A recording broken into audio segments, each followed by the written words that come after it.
Gálatas, capítulo 3. Nessa oração, gostaria de nós estarmos apresentando o pastor José Denilson. O pastor José Denilson está internado na UTI com Covid. Ele está na UTI mais por precaução.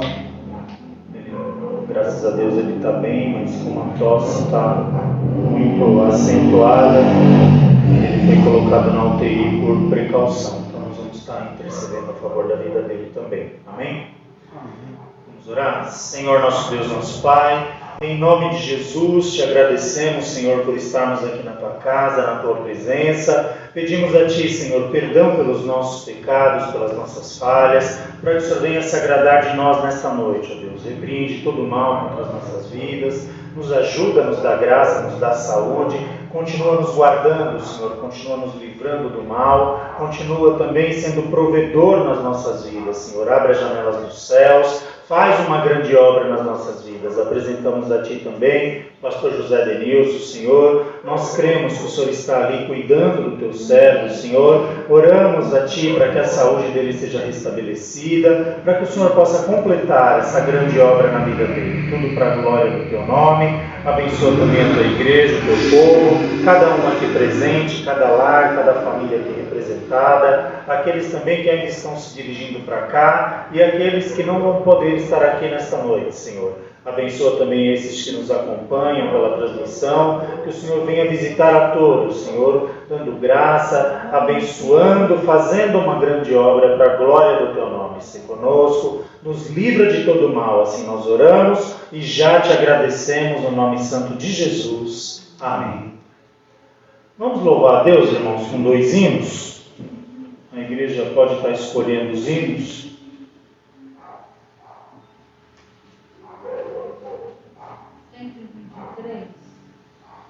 Hino número 123.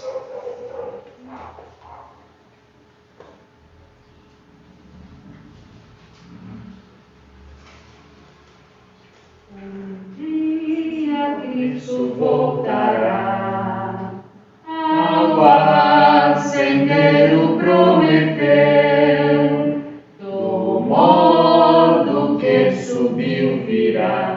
Há de ver o Rei Jesus, o povo seu. Muito breve, sim, Jesus virá, alegre ouvirá seu povo, velando todos devem sempre estar, a fim de vê-lo voltar. Mensageiros do Senhor afirmam que Jesus virá e o poder consolador as fiéis promessas nos revelará. Muito breve, sim, Jesus virá, alegre ouvirá seu povo, velando todos devem sempre estar, a fim de vê-lo voltar. Ó gozo sem comparação, no dia do meu Salvador, com a muito grande multidão, subiremos ao encontro do Senhor. Muito breve, sim, Jesus virá, alegre ouvirá seu povo, velando todos devem sempre estar, a fim de vê-lo voltar.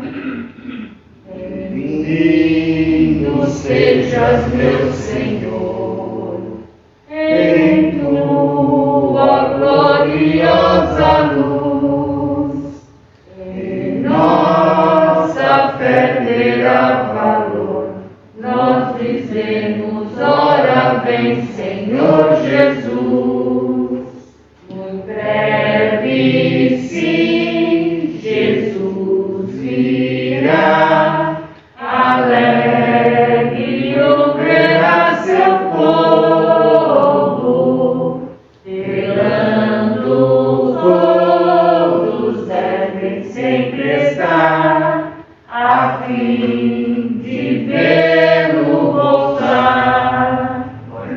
Amém. Glória a Deus. O hino 126, pode ser?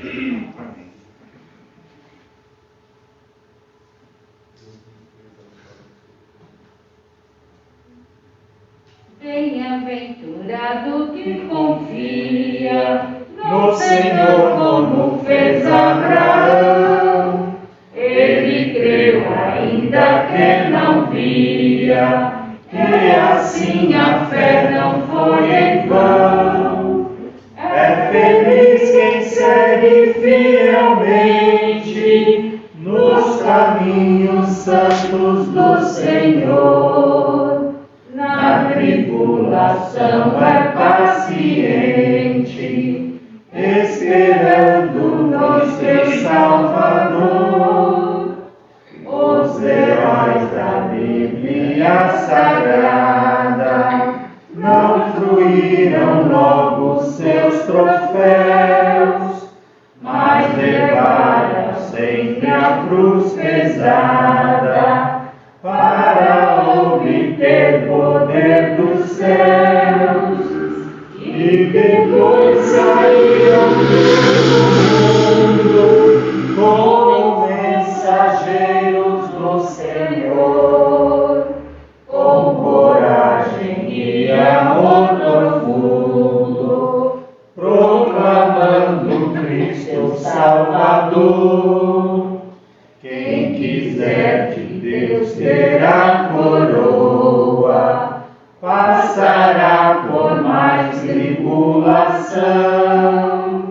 Às alturas santas ninguém voa, sem as asas da humilhação. O Senhor tem dado aos seus queridos parte do seu glorioso ser. Quem no coração for mais ferido, mais daquela glória há de ter. Quando aqui as flores já fenecem, as do céu começam a brilhar. Quando as esperanças desvanecem, o aflito crente vai orar. Os mais belos hinos e poesias foram escritos em tribulação, e do céu as lindas melodias se ouviram na escuridão. Sim, confia tu inteiramente na imensa graça do Senhor. Seja de ti longe o desalento e confia no seu santo amor. Aleluia, seja a divisa do herói todo vencedor. E do céu mais forte vem a brisa que te leva ao seio do Senhor. Amém. Glória a Deus.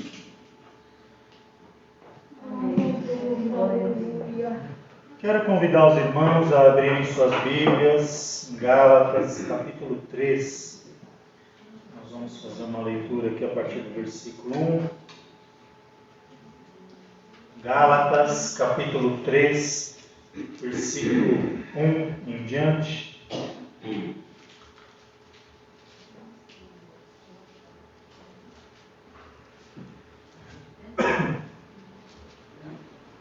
Todos encontraram? Amém. Diz assim: Ó insensatos Gálatas, quem vos fascinou para não obedecerdes à verdade, a vós perante os olhos de quem Jesus Cristo já foi representado como crucificado? Só quisera saber isso de vós: recebestes o Espírito pelas obras da lei ou pela pregação da fé? Sois vós tão insensatos que, tendo começado pelo Espírito, acabeis agora pela carne? Será em vão que tenhais padecido tanto, se é que isso também foi em vão? Aquele, pois, que vos dá o Espírito, que opera maravilhas entre vós, o faz pelas obras da lei ou pela pregação da fé? É o caso de Abraão, que creu em Deus e isso lhe foi imputado como justiça.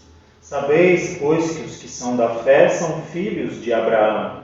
Ora, tendo a Escritura previsto que Deus havia de justificar pela fé os gentios, anunciou primeiro o Evangelho a Abraão, dizendo: todas as nações serão benditas em ti, de sorte que os que são da fé são benditos, como o crente Abraão.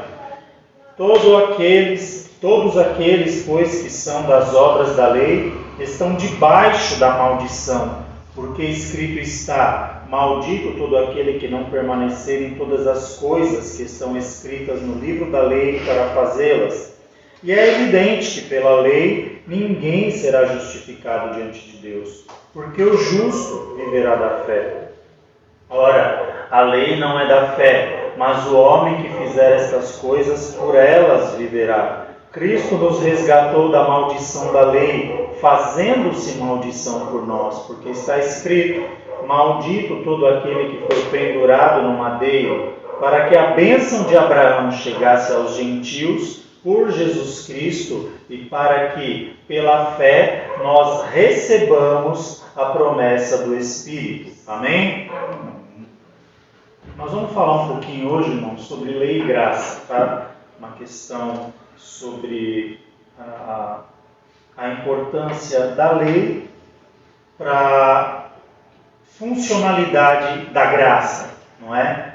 É um fato que a lei, quando nós falamos da lei do Antigo Testamento, ela é algo praticamente impossível de se guardar, não é? Tanto que o texto que nós lemos fala que maldito, né?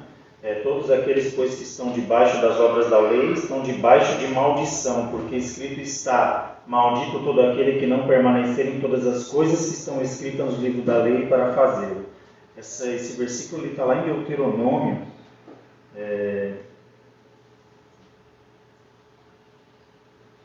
Deuteronômio 27, capítulo 27, versículo 26 diz: maldito aquele que não confirmar as palavras desta lei, não as cumprindo, e todo o povo dirá amém.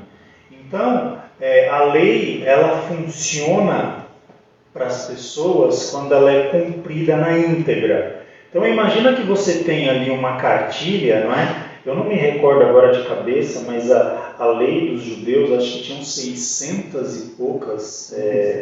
quantas? Acho que é 37. 637, eu não me recordo, mas é alguma coisa parecida com isso mesmo. 637, o irmão Rogério está dizendo, de requisitos para que fossem cumpridos. Então imagina, você está lá se esforçando: olha isso aqui, eu vou me esforçar, eu vou fazer como diz a lei, vou fazer como diz a lei, vou fazer como diz a lei. Aí você consegue, vai cumprir 600 daqueles requisitos. Mas aí você falha em um. Ou seja, tudo aquilo que você cumpriu não teve resultado, porque você falhou, você não conseguiu cumprir ao todo aquela lei. Mas quando nós vemos esse texto, né, nós vemos que a lei, ela foi cumprida por Jesus. Jesus, ele é o único que consegue cumprir a lei, e quando Jesus ele cumpre a lei, nós vemos que por ele nós somos justificados. Veja que o texto que nós lemos aqui em Gálatas, para a gente conseguir esmiuçar um pouquinho mais, diz que é o caso de Abraão, que creu em Deus e isso lhe foi imputado como justiça. Por que aqui o texto está falando sobre Abraão, que creu em Deus e isso lhe foi imputado sobre justiça? Na época de Abraão havia lei? Sim ou não? Não. Por quê? Porque a lei veio posterior a Abraão. Né? A lei ela foi dada por Deus na época de Moisés. Moisés ele foi o legislador do povo, não é assim que a gente diz? Então a lei ela veio depois de Abraão. Abraão viveu ali um pouco mais de 400 anos antes da lei ter sido ali dita por Deus, né? Apresentada ao povo por Deus. Então, como é que Abraão alcançou essa graça diante de Deus? Porque Deus ali, ele anuncia uma parte do Evangelho para Abraão. Está escrito aqui, tá? No versículo 8. Ora, tendo a Escritura previsto que Deus havia de justificar pela fé os gentios, anunciou primeiro o Evangelho a Abraão. Qual foi a parte do Evangelho que Deus anunciou a Abraão? Todas as nações serão benditas em ti. Por que Deus falou isso para Abraão? Que as nações seriam benditas nele. Porque Jesus ele vem da genealogia de Abraão. Então, o cumprimento, o desfecho dessa história toda se dá em Jesus, sendo Jesus da genealogia de Abraão, não é? Abraão, ele tem os seus filhos. Lembra que Abraão, ele não podia ter filho, Deus faz uma promessa para ele promete uma descendência, um filho e tal. Nós não vamos entrar por esse caminho agora, porque não é o nosso foco aqui, e por conta do tempo também. Mas Abraão, quando ele tem o seu filho Isaque, Abraão teve só Isaque de filho? Não, teve vários outros, não é? Abraão teve Ismael, Abraão teve, depois com Quetura, quando Sara morre, ele teve mais filhos com Quetura.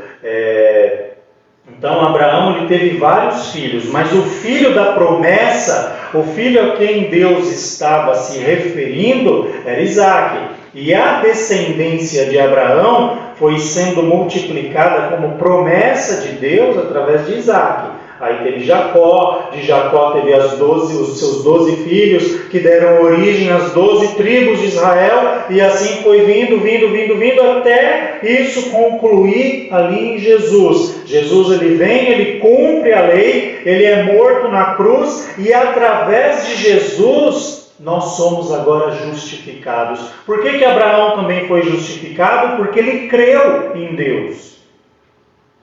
Quando Deus faz uma promessa a Abraão, isso se cumpre na vida de Abraão pela fé, né? Aqui está escrito, no versículo 11, é evidente que pela lei ninguém será justificado diante de Deus, porque o justo viverá da fé. Se nós formos o tipo de pessoa que a gente tentar viver assim, por exemplo, eu não posso fazer nada de errado, eu tenho que andar com uma cartilha debaixo do braço, eu não posso fazer isso, eu não posso fazer aquilo, como se você vivesse debaixo de um jugo, debaixo de uma obrigação, nós vamos conseguir cumprir esses requisitos? Não.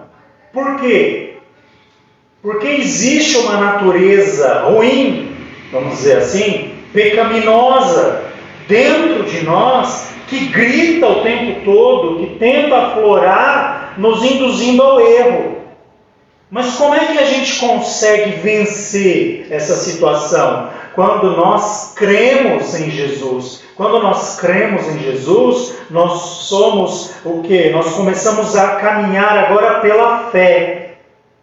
E essa nova vida com Jesus, ela faz com que a gente seja justificado diante de Deus. Então nós acertamos diante de Deus, não porque nós temos a obrigação de não errar. Nós acertamos diante de Deus porque nós cremos e sabemos que nós somos pecadores, que nós somos falhos, mas que os nossos pecados já foram levados sobre Jesus na cruz do Calvário. Que Jesus ele se fez maldição por mim e por você na cruz. Não está escrito? Maldito todo aquele que é pendurado no madeiro. Ele se faz maldição por mim e por você. Então nós cumprimos esses requisitos não pelos nossos méritos, mas porque Jesus cumpriu por nós. E mediante a nossa fé nele, nós somos justificados. Por que tanta gente sofre para ser crente hoje, irmãos? Já viu o crente sofrer para ser crente? Já viu aquele crente que luta contra ele mesmo? Já viu aquele crente que vive uma batalha constante contra ele mesmo? Ele não é, eu não estou dizendo aqui das nossas lutas normais, não é isso que eu estou dizendo, porque a Bíblia diz que no mundo a gente vai ter aflição. Eu estou dizendo aqui a dificuldade em ser crente de verdade. Por que tem dificuldade? Porque a pessoa, talvez, ela não tenha compreendido ainda que agora ela é justificada por Deus, né, diante de Deus, mediante a fé em Jesus Cristo. E a pessoa se esforça em cumprir requisitos que ela não tem a capacidade de cumprir. Ela não é apta para cumprir aquelas coisas. Ela não consegue. Se fosse para nós que estamos aqui hoje, algum de nós sermos salvos pelo nosso próprio mérito, quem que é bonzinho aqui o suficiente para ser salvo? Quem que é bonzinho aqui o suficiente para merecer a salvação? Se Deus fosse nos julgar sobre o que nós merecemos de verdade, o que a gente merece de verdade? O inferno. Gostem ou não. 613. 613? Leis, obrigado. Então, retificando, não são 637, são 613. Então, se for analisar por mérito, se a gente for apresentar a Deus assim com cara de bonzinho, olhar bem para Ele e falar assim, Senhor, o que eu mereço? Olha como eu sou bonzinho. Ninguém escapa do inferno. Mas mediante Jesus, mediante uma nova vida diante de Jesus, mediante a nossa fé em Jesus, nós somos justificados. Por quê? Porque Ele cumpriu os requisitos que Deus determinou para essa tão grande salvação. A gente precisa entender essas coisas para a gente ter uma vida cristã saudável, para que a vida cristã não se torne um peso, para que o fato de nós falarmos ou confessarmos a Jesus, ou ainda nos rotularmos como crentes, não seja algo difícil de carregar. Muito pelo contrário, o que Jesus ele diz? Que o jugo dele é suave e o fardo é leve. Por que tem gente andando aí quase morrendo? Né? Não aguenta mais. Por que está pesado? Porque a pessoa está querendo cumprir requisitos que não cabem a ela. Ela precisa entender que ela é justificada por Deus pela fé.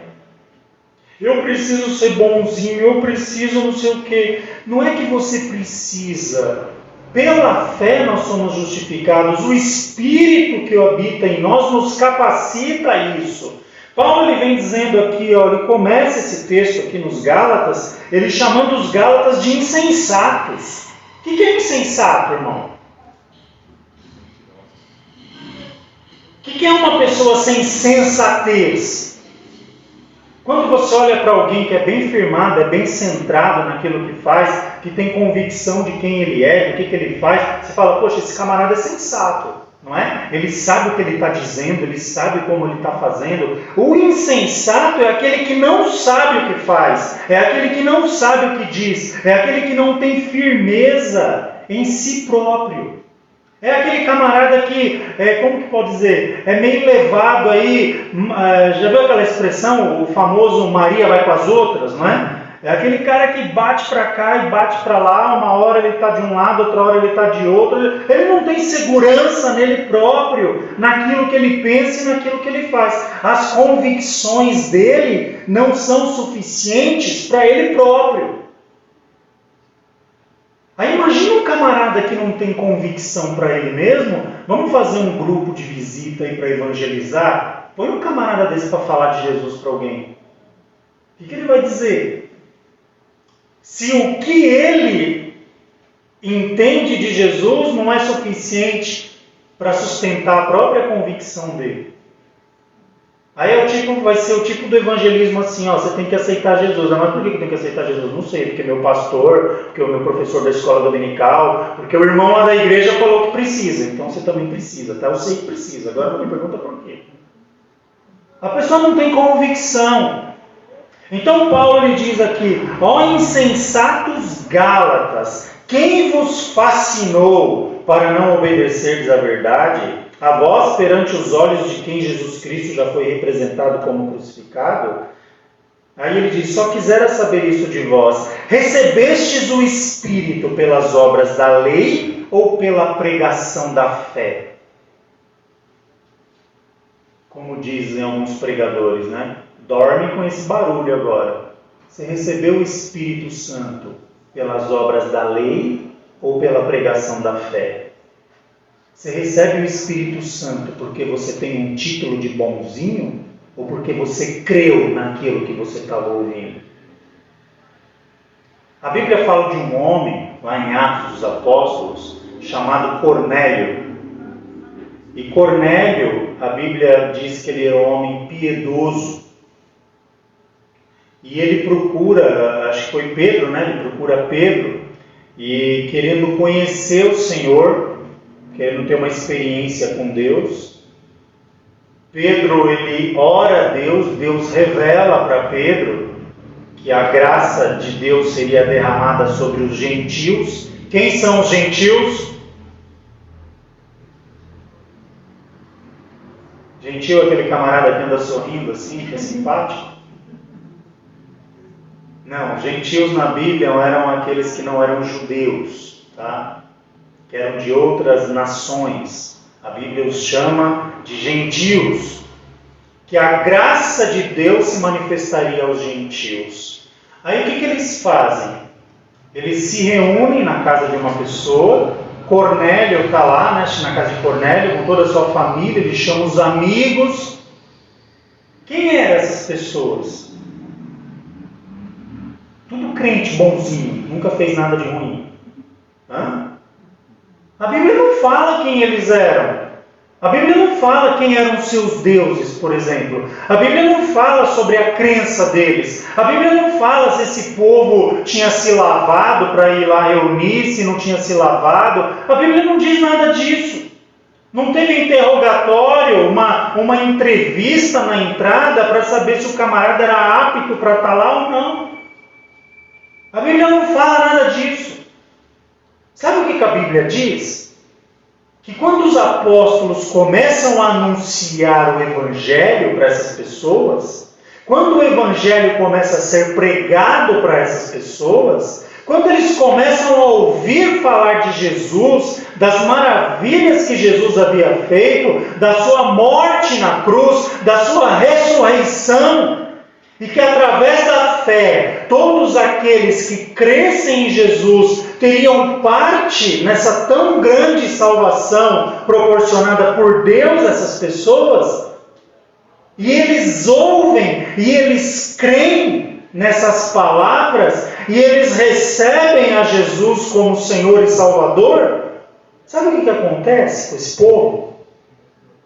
A Bíblia diz que o Espírito de Deus invade aquele lugar e eles todos são batizados no Espírito Santo. Por que o povo no Antigo Testamento, quando se reunia lá no livro da lei, por que Esdras, quando estava lendo o livro da lei lá para o povo, por que ninguém foi batizado no Espírito Santo? Porque era impossível aquele povo cumprir aquilo. Então tem gente que está na igreja hoje querendo fazer algo que ele não consegue. Por quê? Porque ele está querendo fazer ou ser alguma coisa pelo seu mérito. E, meu querido, eu sinto te dizer que o seu mérito é ruim. O meu mérito é ruim. Se eu for ser julgado aqui pelo que eu mereço, eu vou ficar frustrado, vou ficar decepcionado. Mas se eu for um tipo de pessoa que creio no que me foi concedido através do sacrifício de Jesus, nisso eu vou alcançar toda a plenitude de Deus na minha vida, necessária para mim caminhar debaixo da graça de Deus. E é isso que a gente precisa compreender. É isso que eu preciso entender. Não é pelo meu mérito, não é por eu ser bonzinho. Está cheio de gente por aí. Hoje, há muitas igrejas neopentecostais estão fazendo uma barganha, por exemplo, com o dízimo. Olha, se você der o dízimo, você vai ser aceito, não sei o quê. Não vamos entrar aqui em mérito, irmãos. O dízimo, ele é algo que nós fazemos, reconhecimento daquilo que Deus nos concede. Na verdade, ninguém dá o dízimo, nós devolvemos o dízimo. É uma doutrina bíblica fundamentada na palavra de Deus. Ninguém está questionando isso. O que eu estou querendo dizer é a questão como ele é apresentado hoje. A forma que as pessoas barganham isso dentro das igrejas, fazendo que o camarada pense que se ele dizimar ou se ele der uma quantia exorbitante, vai deixar ele em dia com Deus independente dos pecados. Isso é uma tremenda mentira. Porque isso não te credencia. A sua ação não te traz um mérito. A tua ação, ela é mediante a tua fé em Cristo. O justo agora, ele caminha pelo quê? Pela fé. E creu Abraão no Senhor, e isso lhe foi imputado como justiça. Porque ele creu. Porque ele resolveu viver uma vida imperfeita, sim, porque nossa vida é imperfeita. Nós somos imperfeitos. Mas mediante agora uma fé em Jesus. Quer dizer, eu quero ter uma nova vida, sabendo que eu sou imperfeito, sabendo que eu sou cheio de erros, sabendo que a minha vida é cheia de falhas. Como Paulo dizia, o bem que eu quero fazer eu não faço, mas o mal que eu não quero fazer, quando eu vejo eu já fiz. Miserável homem que sou. Agora nós queremos viver uma vida tendo consciência das nossas misérias, sim. Mas eu quero ter uma vida pautada na fé em Jesus. Isso é que torna o nosso jugo suave. Isso é que torna o nosso fardo leve. Porque se a gente quiser viver ticando todos os requisitos, nós nos reprovamos.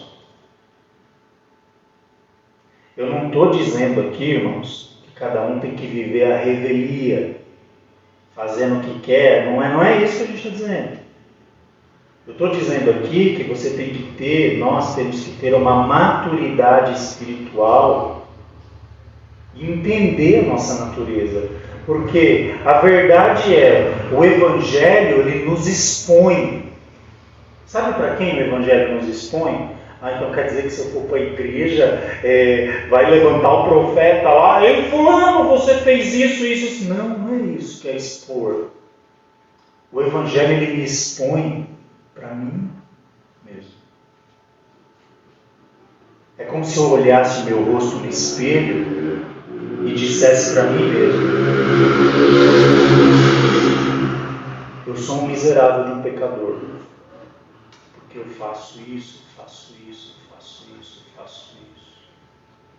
E pelo que eu aprendi, isso que eu faço está errado, isso que eu faço também está errado, esse outro que eu faço também está errado. E eu quero mudar, eu preciso mudar, eu preciso ser alguém melhor. Eu preciso ser uma pessoa melhor.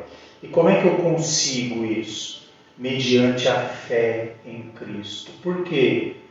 Como eu estava dizendo sobre Cornélio, eles foram batizados, eles foram cheios do Espírito Santo mediante a fé. Eles receberam uma nova vida de Deus mediante a fé. Não é mediante as obras, é mediante a fé. A graça, ela atua nas nossas vidas, primeiramente mediante a fé. Se a gente conseguisse entender isso, tem um outro versículo que ficaria mais claro para a gente, mais 2 versículos, se a gente for ler. Pense em tudo isso que eu falei até aqui e medite nesses versículos. Hebreus capítulo 12, uma passagem bem conhecida nossa. Olha o que o escritor aos Hebreus orienta aqui. Capítulo 12, somente os 2 versículos primeiro, versículo 1 e o versículo 2, uma parte do versículo 2.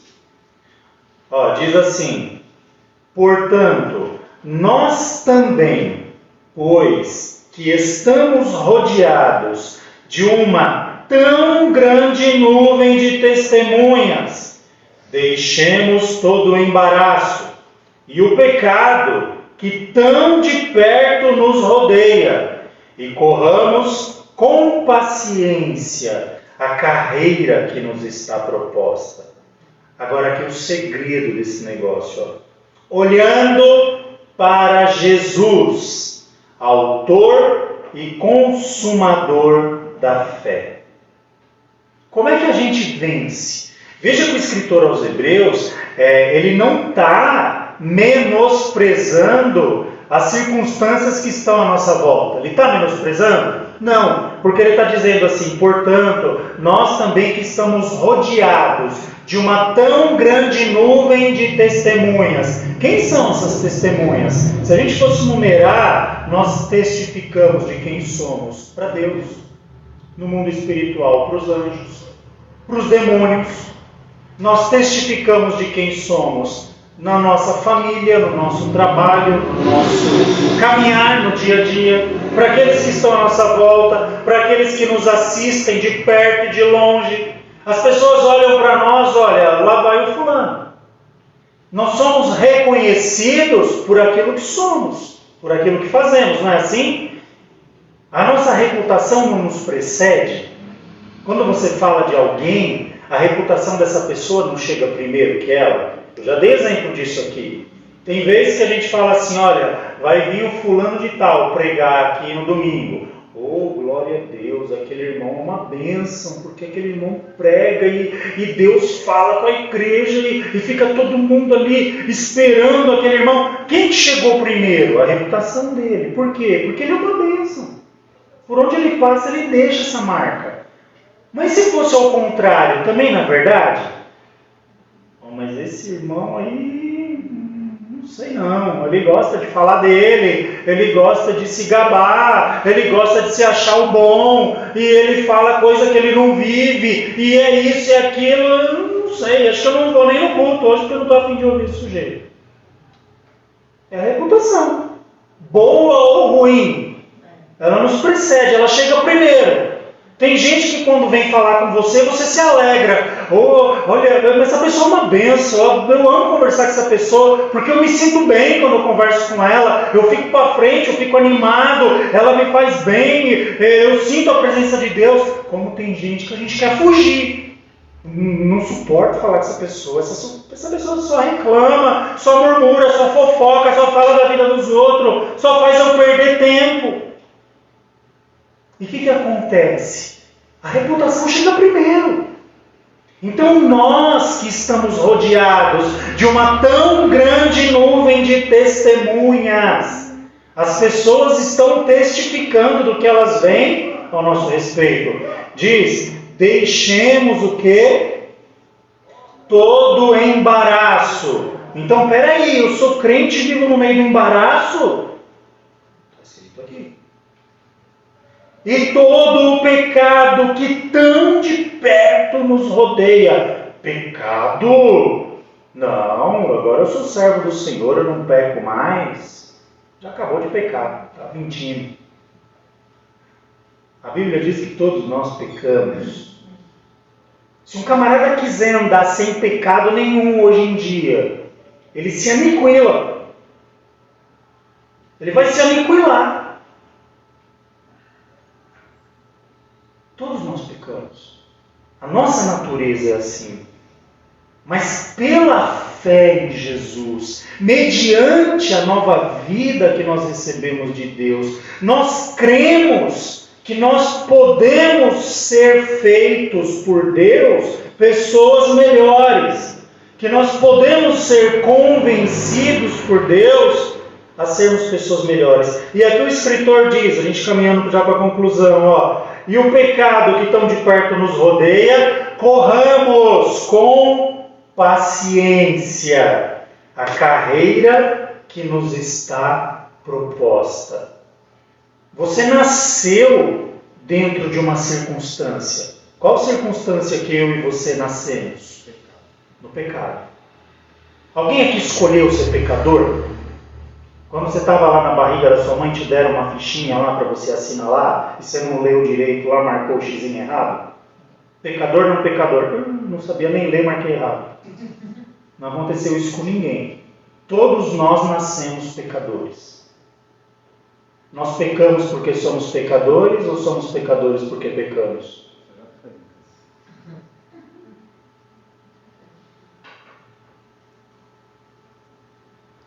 Nós pecamos porque nós somos pecadores, né?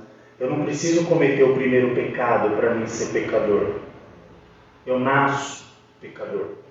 E à medida que eu cresço, eu começo a praticar o que eu nasci para fazer.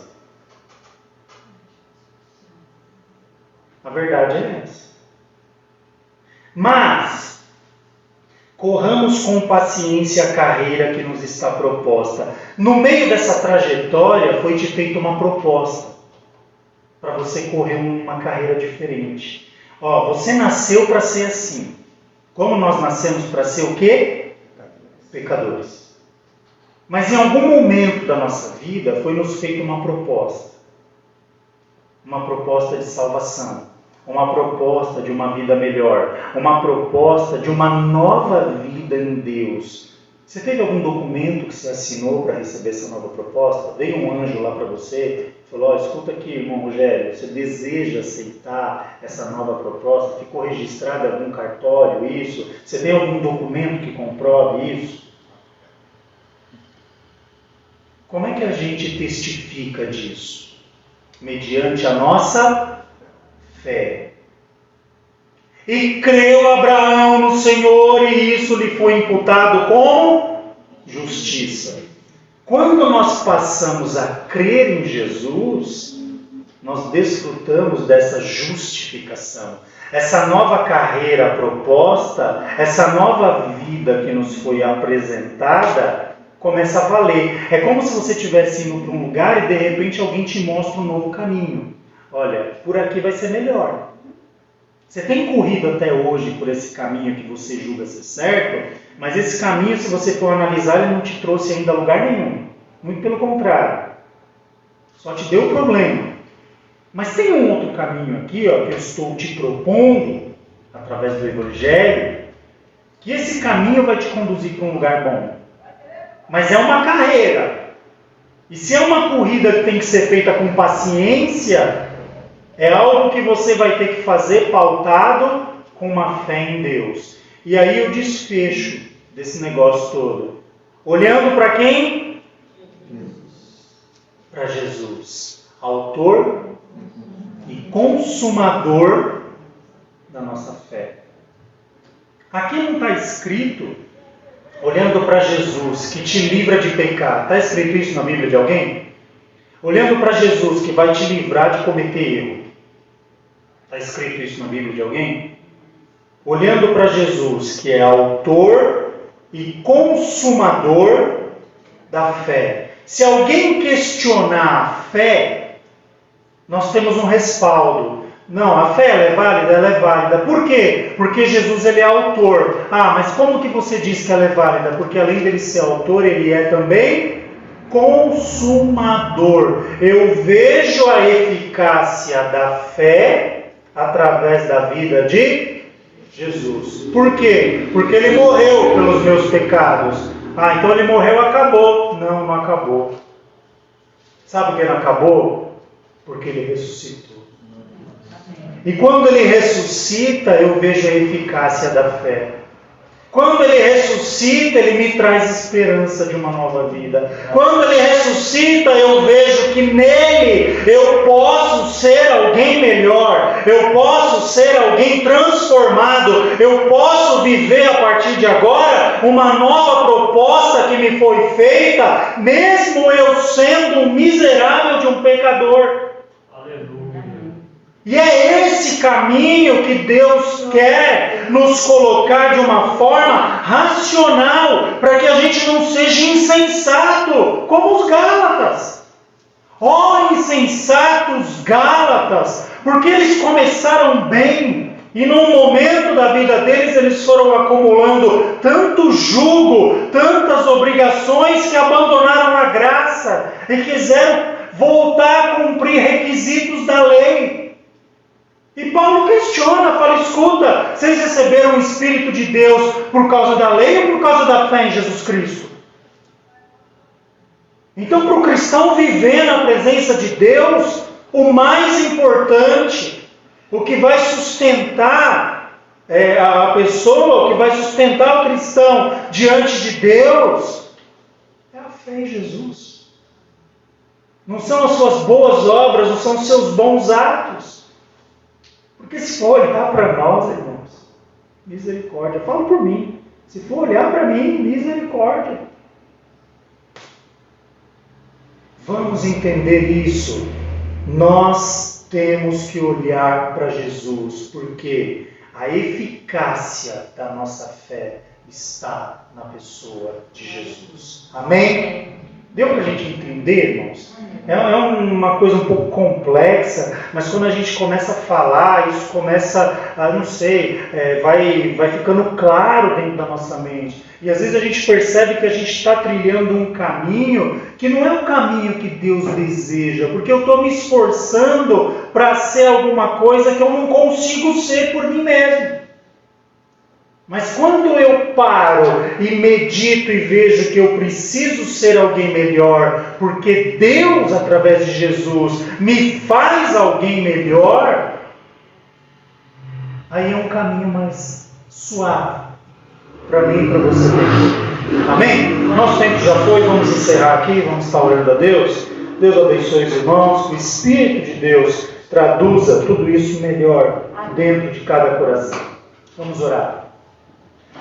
Senhor, nosso Deus, nosso Pai, em nome de Jesus, te agradecemos, Senhor, por estarmos aqui na Tua casa, na Tua presença, te agradecemos pela Tua palavra, te agradecemos pelo Teu Espírito, Senhor, que esmiuça esses mistérios aos nossos corações, ao Teu Espírito que nos revela, Senhor, coisas grandiosas, profundas da Tua palavra, que nos ajuda na nossa caminhada, que nos convence, mediante a fé em Jesus Cristo, que precisamos, Senhor, estar firmados em Ti a cada dia, porque a nossa natureza por ela mesma nos conduz à perdição, mas o Senhor, através do Evangelho, através da Tua palavra, do Teu Espírito, nos conduz por uma nova proposta, um caminho de graça, um caminho na Tua presença que nos conduz a uma tão grande e maravilhosa salvação. Ajuda-nos, Senhor, para que essa Tua palavra esteja sempre clara, Senhor, dentro de nós, para que saibamos por onde caminhar, por onde percorrer, para que o Senhor continue cuidando da Tua igreja e do Teu povo. Leva-nos agora na Tua paz, nos guarda, nos livra de todo mal, continua nos dando uma noite abençoada na Tua presença. Assim nós oramos e já Te agradecemos no nome santo de Jesus. Amém. Que o grande amor de Deus, a graça do nosso Senhor Jesus Cristo e a comunhão do Espírito Santo seja com toda a igreja, não somente agora, mas para todo sempre. Digamos amém.